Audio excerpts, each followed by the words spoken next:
Cuba atraviesa un momento crítico de apagones generalizados, escasez de alimentos y emigración masiva.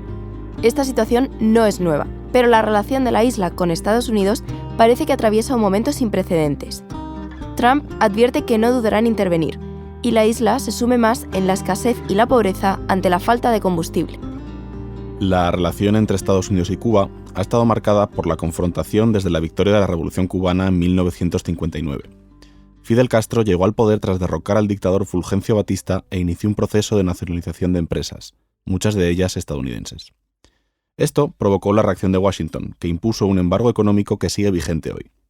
Motivos ideológicos y pragmáticos llevaron a Cuba a refugiarse bajo el paraguas de la antigua Unión Soviética, enfrentando la isla aún más a Estados Unidos. La fallida invasión de Bahía de Cochinos en 1961 reforzó el control del régimen y su discurso antiestadounidense.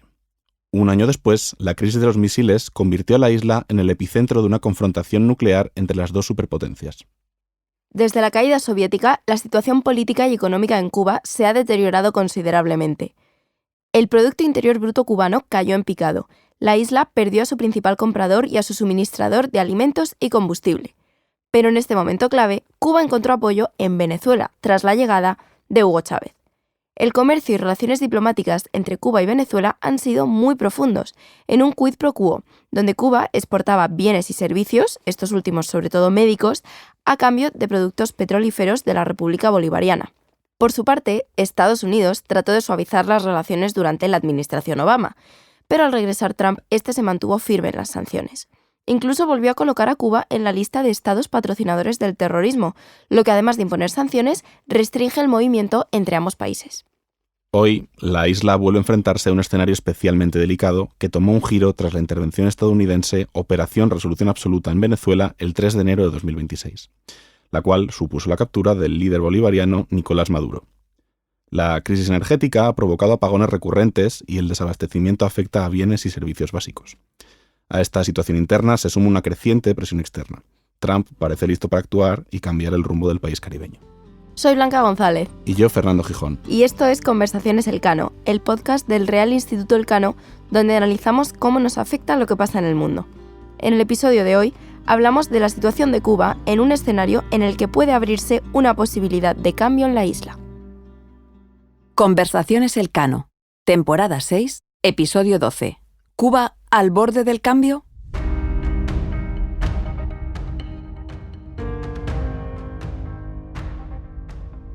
El 29 de enero de 2026, el presidente estadounidense Donald Trump firmó una orden ejecutiva en la que declaraba al gobierno de Cuba como una amenaza que ponía en riesgo la seguridad nacional estadounidense. Esta orden ejecutiva, además, habilita al Ejecutivo estadounidense a imponer sanciones comerciales a aquellos países que apoyen directa o indirectamente al país caribeño. El bloqueo busca impedir que entre en Cuba el petróleo venezolano e imponer aranceles a los países que suministren crudo a la isla, lo cual ha cortado también el suministro de países como México. En esa misma orden ejecutiva se especificaban los motivos para considerar a Cuba una amenaza. Se sostiene que el régimen cubano está alineado con fuerzas y gobiernos hostiles como Rusia, China, Irán, Hamás o Hezbollah. Además, se denuncia la permisividad de Cuba con la presencia de capacidades militares y de inteligencia extranjeras en la isla. Se señalan también los abusos humanitarios y la represión civil. Cuba está a oscuras. El pasado 16 de marzo, la isla registró su sexto apagón total en tan solo un año y medio. La falta de combustible ha llevado a un colapso general de servicios, como la atención médica, comida, agua potable y recogida de basuras, como explicaba el presidente cubano Díaz-Canel el pasado 14 de marzo. Sin energía impacta en los servicios médicos, impacta en la educación, impacta en el transporte. Y así pudiéramos ir viendo cómo esto impacta transversalmente en todas las actividades cotidianas de las cubanas y los cubanos. Ante la extrema situación, el portavoz de Antonio Guterres, secretario general de la Organización de las Naciones Unidas, dijo que se busca negociar con Estados Unidos para poder llevar petróleo a Cuba por razones humanitarias. El problema es, por un lado, que las infraestructuras eléctricas en Cuba están seriamente obsoletas, ya que tienen más de 40 años de antigüedad y reciben poco mantenimiento. Dependen de centrales térmicas que se abastecían con combustibles venezolanos, ya que Cuba no tiene capacidad para acceder al mercado internacional del combustible. El otro problema es que resulta improbable que el petróleo sirviera para estabilizar la situación social, pues recordemos que la crisis humanitaria ya existía antes de que Trump tomara estas medidas. Como se detalla en un análisis del Real Instituto Elcano, Gaesa juega un papel importante. Gaesa, que significa Grupo de Administración Empresarial Sociedad Anónima, es un gran conglomerado empresarial controlado por las Fuerzas Armadas Revolucionarias que gobiernan el país. Pues bien, Gaesa reexportaba cerca del 60% del petróleo venezolano entre 2024 y 2025, depositando los beneficios de estas ventas en paraísos fiscales. El 40% restante permanecía en Cuba, sirviendo primero a las necesidades del aparato represivo y al sector turístico, también controlado por Gaesa. Es decir, jamás fue un problema de abastecimiento, sino de gestión por parte de la dictadura. La situación en Cuba es crítica. No solo existe un desabastecimiento material, también hay un descontento popular y ruptura del tejido social, dado el alto número de cubanos que deciden abandonar la isla. Las emigraciones masivas provocan un envejecimiento de la población y además acarrea consecuencias para la fuerza productiva del país y una caída de la natalidad. Consciente de la situación, el presidente cubano confirmaba recientemente que está en las fases iniciales de las conversaciones con Estados Unidos para solucionar el bloqueo. Trump, por su parte, afirma que se encargará de Cuba después de Irán. Se abre una nueva oportunidad en las relaciones entre Estados Unidos y Cuba, en un momento que combina la tensión interna en Cuba, la determinación de Trump por zanjar el conflicto en el Caribe y la situación incierta de socios cubanos clave como Venezuela o Irán. Para abordar las opciones que tiene Cuba y qué podemos esperar en los próximos meses, hablamos hoy con Carlos Malamud. Carlos es historiador e investigador principal del Real Instituto Elcano en temas de América Latina. Bienvenido, Carlos. Hola, muy buenas. Bienvenido, Carlos. Un placer.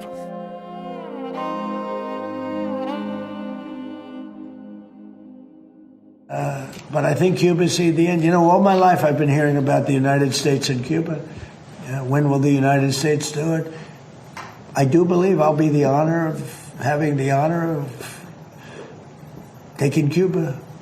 That'd be good. That's a big honor. Como escuchábamos ahora mismo, la semana pasada Trump declaraba: toda mi vida he oído hablar sobre Estados Unidos y Cuba. ¿Cuándo lo hará Estados Unidos? Se refería con esto a una intervención donde el país norteamericano se haga con el control de la isla. ¿Qué hace diferente a este momento respecto a otros anteriores?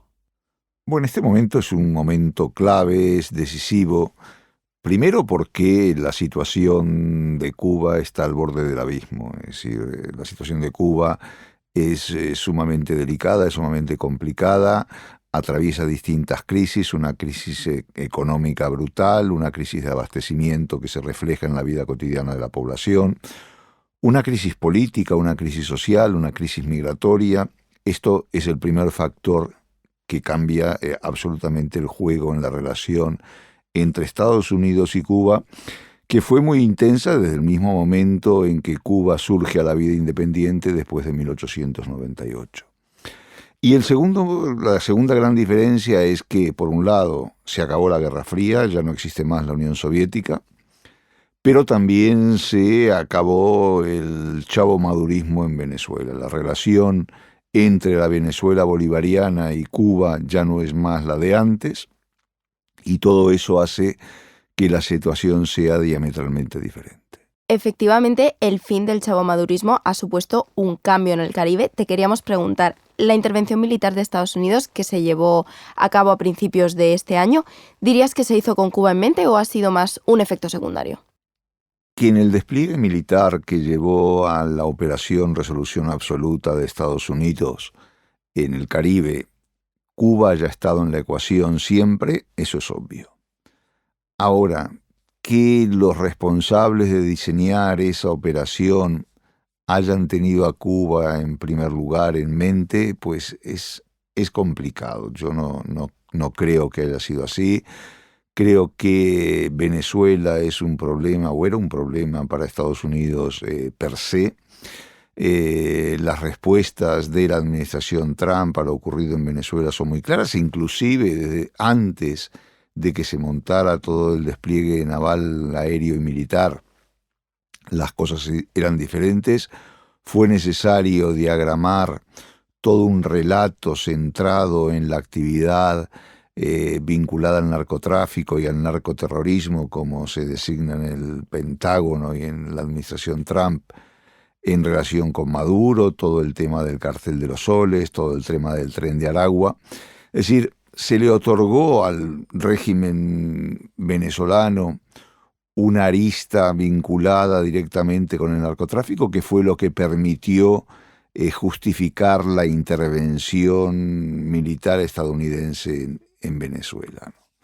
En el caso de Cuba es distinto, como señalabais en la introducción, esa orden ejecutiva dictada por Trump, donde se convierte a Cuba en un peligro existencial para la seguridad interna de Estados Unidos, está planteada, pero no tiene la misma envergadura que el relato construido en torno a Maduro, ¿no? Entonces, ¿cómo justificar la salida de Díaz-Canel, por ejemplo, del poder en Cuba? Siendo el objetivo, en el caso de que lo sea, porque es verdad que hay unas negociaciones en marcha entre el gobierno de Estados Unidos y el gobierno de Cuba. Ninguna de las dos partes ha desmentido, sino más bien ha ratificado esta situación. Lo que ocurre es que, por un lado, no sabemos quiénes están negociando, quiénes son los negociadores por parte del régimen cubano ni por parte de Estados Unidos, aunque lo más importante es quiénes negocian por parte del régimen cubano, qué se está negociando, cómo y para qué se está negociando. Es decir, una opción sería la salida de Díaz-Canel al frente del gobierno, pero otra opción podría ser, como se planteó en su momento y algunas instancias recogieron, que el objetivo de esta negociación, de este diálogo, fuera todo el reemplazo de la cúpula castrista del poder en Cuba. Obviamente, la dirección que tomarían los acontecimientos según uno u otro escenario sería muy distintas, pero esto es algo que hay que confirmar. Pero detrás de todo esto hay otra cuestión, y es, mucho se habla en Estados Unidos y fuera de Estados Unidos de un cambio de régimen en Cuba. ¿Es esto realmente lo que se pretende? Porque si en Cuba se aplica el mismo modelo que se aplicó en Venezuela y que está vigente en Venezuela, va a ser difícil que asistamos a un cambio de régimen. Puede haber un cambio en la cúpula, se puede desplazar a Díaz-Canel, se puede desplazar a la familia Castro, pero un cambio de régimen, si se sigue este modelo, es complicado. Pero también es complicado encontrar en la constelación gobernante en las élites cubanas una persona similar a Delcy Rodríguez. ¿Quién sería la o el Delcy Rodríguez cubano? Eso es complicado, sobre todo en un régimen que ha sido formado desde su propia configuración después de la revolución para resistir. ¿Y qué probabilidades hay de que esto suceda sin utilizar la fuerza como se utilizó en Venezuela? Pocas. Evidentemente probabilidades hay. La opción de una implosión del sistema está a la vista, es decir, las crisis de las que hablaba son muy profundas, la falta de abastecimiento de energía, pero también los déficits en los servicios públicos, sanidad, transportes, recogida de basura, afectan la vida cotidiana de todos los cubanos. Cada vez son más constantes las protestas en las calles, pese a las dificultades de comunicación, pese a los cortes de internet, la gente cada vez y de forma más espontánea sale a protestar. La represión también va en incremento. Obviamente que un desborde popular podría conducir a ese cambio en la cúpula o cambio de régimen, pero de momento es algo que todavía no se ha producido, y lo que estamos viendo es que hasta la fecha las fuerzas represivas siguen manteniendo una cierta cohesión y siguen manteniendo su lealtad con la cúpula gobernante. Tras la Operación Resolución Absoluta en Venezuela, se habló mucho de los intereses estadounidenses en los recursos energéticos venezolanos. En este caso, ¿qué intereses militares o económicos tiene Estados Unidos en Cuba? Bueno, en este momento pocos, es decir, casi ninguno prácticamente o ninguno.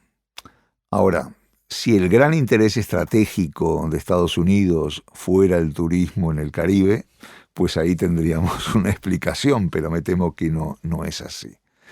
Obviamente que durante la Guerra Fría la relación entre Cuba y Estados Unidos era diferente a la de hoy. Durante la Guerra Fría la presencia de la Unión Soviética era clave, se hablaba de la guerra de los misiles, no olvidemos que Miami, la península Florida, está a pocas millas de Cuba. En Cuba había bases de escucha para saber qué es lo que se hablaba, lo que se decía en Estados Unidos. El espionaje cubano en Estados Unidos siempre fue muy, muy potente. Ahí está todo el episodio del niño Elián, por ejemplo, y sus derivadas. Pero yo creo que Cuba hoy, y si bien no hay que negar, obviamente, ni la presencia de China, ni la presencia de Rusia, ni la presencia de Irán, ni de otros grupos islámicos, como decía la orden ejecutiva, le hace Hezbollah o Hamas, pero yo creo que en el momento actual el interés de Estados Unidos en Cuba, por un lado, es simbólico para la administración Trump, un Trump que sueña con pasar a la historia como el gran descabezador de dictadores y de dictaduras. Si logra hacer caer al régimen cubano, tendría una muesca más en su pistola que avalaría su trayectoria como gran liberador de los pueblos, un poco el Washington redividido o el Simón Bolívar estadounidense. Pero por otro lado hay que tener presente también el gran interés que tiene en la isla la comunidad cubana instalada en Miami, en la Florida, pero también muy potente en otros estados de la Unión, sin perder de vista que en noviembre próximo habrá unas elecciones de medio término que van a ser cruciales para la perdurabilidad del gobierno de Donald Trump, ¿no? Bien, hablando de las negociaciones que tendrían que suceder con Trump, veíamos hace un momento que efectivamente Díaz-Canel parece abierto a esas negociaciones. ¿Es posible que el régimen decida evitar un conflicto con Estados Unidos y facilitar para ello voluntariamente una transición política hacia un régimen democrático? El régimen no va a aceptar voluntariamente una transición política, no va a aceptar voluntariamente absolutamente ninguna imposición que venga por parte de Estados Unidos. Ya lo vimos en su día cuando las negociaciones con Obama, cuando se negoció con Obama y se restablecieron las relaciones, todo parecía indicar que se iba a producir un deshielo, no solo en la relación bilateral, sino también en la propia economía y en el sistema político cubano. Pero el viaje de Obama a La Habana mostró cuán equivocados estábamos, porque la resistencia interna del régimen a introducir esos cambios fue absoluta, ¿no? Es decir, Cuba se negó en redondo a aceptar ningún cambio económico que permitiera un mayor protagonismo de la empresa privada, con el argumento falaz de que eso iba a aumentar las desigualdades en Cuba. Lo que estamos viendo paradójicamente es que esta crisis precisamente ha aumentado de manera sideral las desigualdades en Cuba. Las élites todavía mantienen unos niveles de consumo que están fuera del alcance de la población normal. Hubo un artículo reciente en el Financial Times sobre cómo estas élites están surfeando la crisis, como por ejemplo han importado autos eléctricos para poder sortear la falta de combustible, y también como para poder alimentar de electricidad a esos automóviles también han importado paneles solares con los cuales conectar sus vehículos, ¿no? Mientras también las fuerzas represivas siguen contando con la energía suficiente para poder abastecer patrulleros y otros vehículos represivos, mientras que la población que quiere tener acceso a combustibles tiene que hacer largas horas de colas frente a las gasolineras. Entonces, y a todo esto se suman las declaraciones de Díaz-Canel de que, de ser necesario, iban a resistir con todas las fuerzas a su alcance cualquier intento de Estados Unidos de imponer un cambio de rumbo. O sea que pacíficamente no. Tampoco va a depender de la posibilidad de que Estados Unidos convenza al régimen, ¿no? Eso va a ser producto de una negociación y, como decía antes, de con quién se negocie y para qué se negocie. Más allá de las vías que podrían articular esta transición en Cuba, ¿qué actores políticos hay en la oposición para poder ocupar unos puestos, digamos, una vez sucediese esa transición o optar a esa transición? Aquí dividiría claramente lo que es la oposición interna, la oposición que está radicada en Cuba, de la que está fuera de Cuba. De todas maneras, en ambos casos la división de la oposición es muy marcada, ¿no? No hay una oposición unida, no hay una oposición fuerte. En Cuba, dentro de Cuba, la oposición está muy infiltrada por los servicios de seguridad, por los servicios de inteligencia, lo cual complica enormemente su capacidad de acción.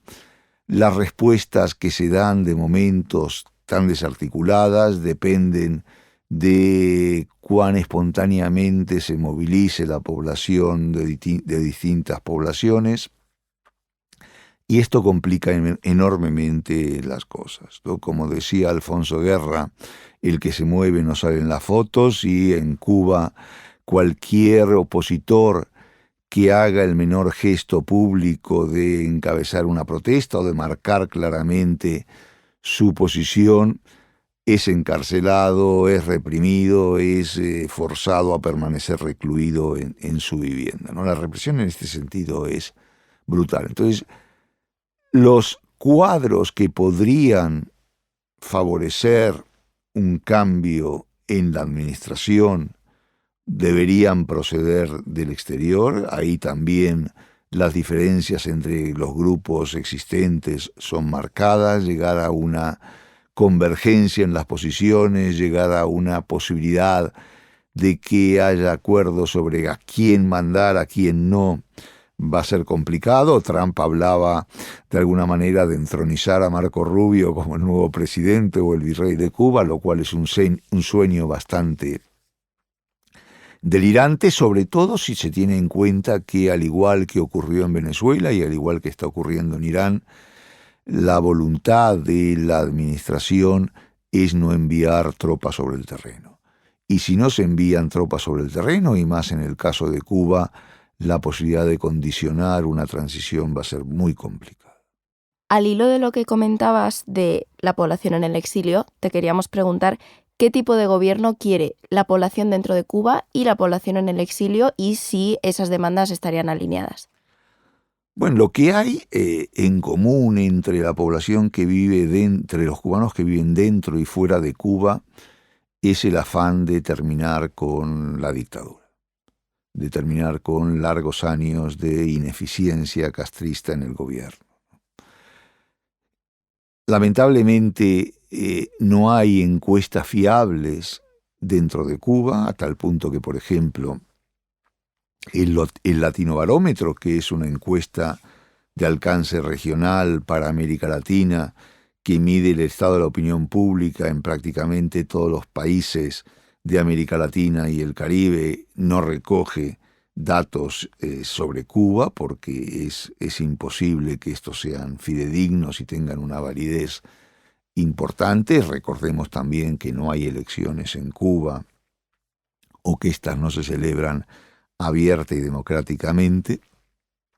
Las autoridades no son elegidas por la población de forma directa, lo único que se elige es la composición de la Asamblea Popular, pero esto también a su manera. Entonces es difícil saber lo que quiere la población cubana, aunque por lo que se manifiesta diariamente en las calles, a través de las redes sociales, el desencanto de la población con el régimen es muy marcado, ¿no? Es verdad que también todavía hay distintos grupos que tienen en mente todo lo que significó para sus vidas la Revolución cubana.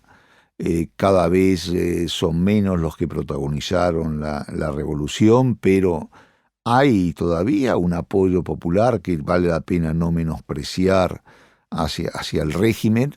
En este sentido, la respuesta de Silvio Rodríguez pidiendo un fusil de asalto a K-47 para enfrentarse a Estados Unidos, para dar su vida por la revolución, es muy sintomática, más allá del dramatismo, de lo irónico y de lo bufo que tiene al final del día esta respuesta, ¿no? En cuanto a qué quiere el exilio cubano, también el exilio cubano quiere acabar con el régimen, quiere acabar con la dictadura, quiere acabar con el castrismo, al que responsabiliza obviamente de su situación en el exilio, de haber tenido que dejar masivamente su país.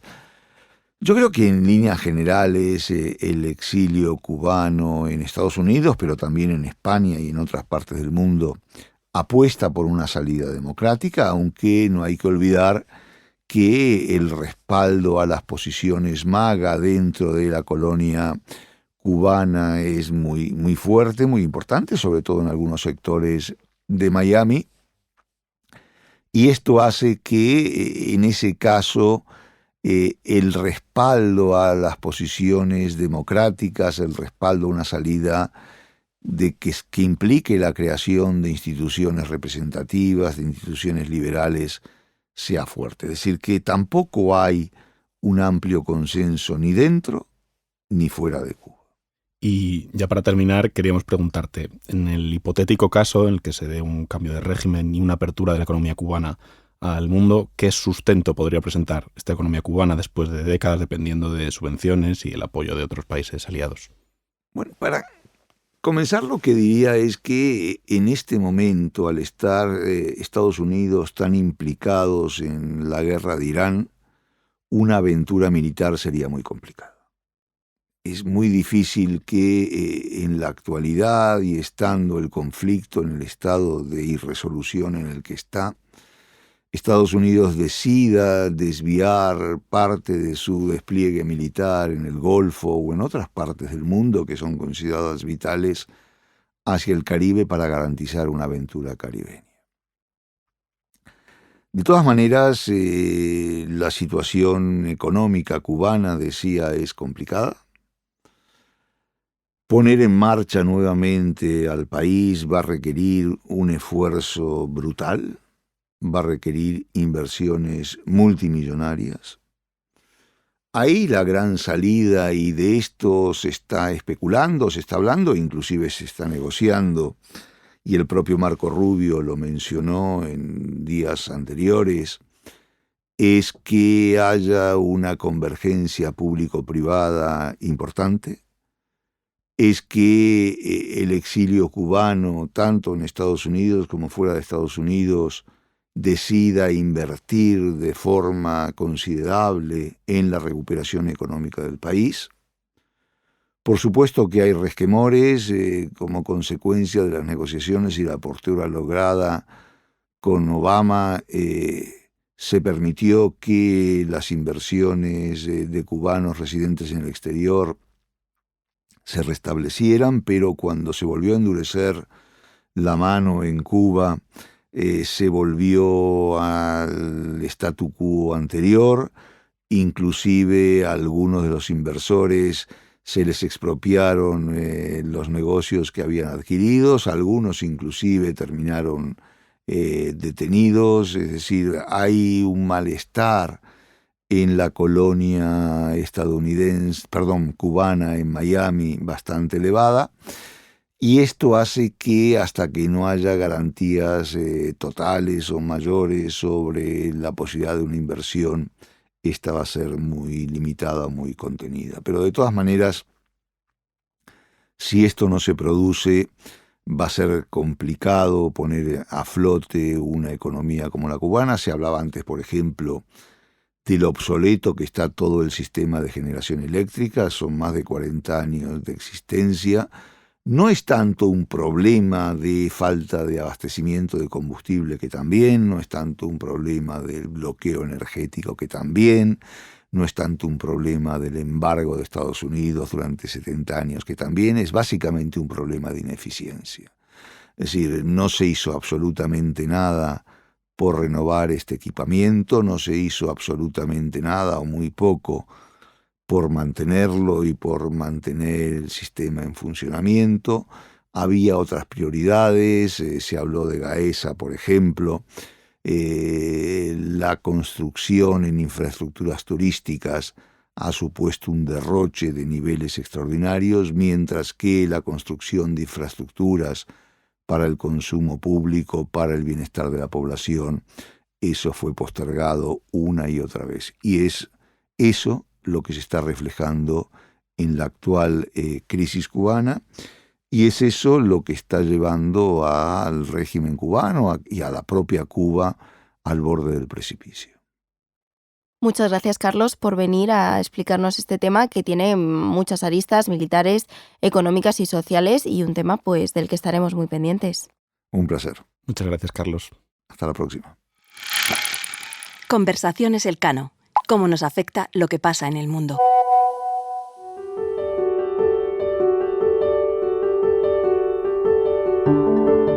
Conversaciones Elcano es un podcast presentado por Blanca González y Fernando Gijón, pero detrás hay todo un equipo que lo hace posible. Marta Corral, Cristina Schonlein e Iván Óscar López Valerio se encargan de la distribución digital. Pablo Colomer, Sara Mejía, Aurea Moltó y María Solanas asesoran con la producción y diseño de episodios. La producción e identidad sonora corren a cargo de Ángeles Oliva y la grabación y edición a cargo de Íñigo Guerrero, de Blueberry Studios.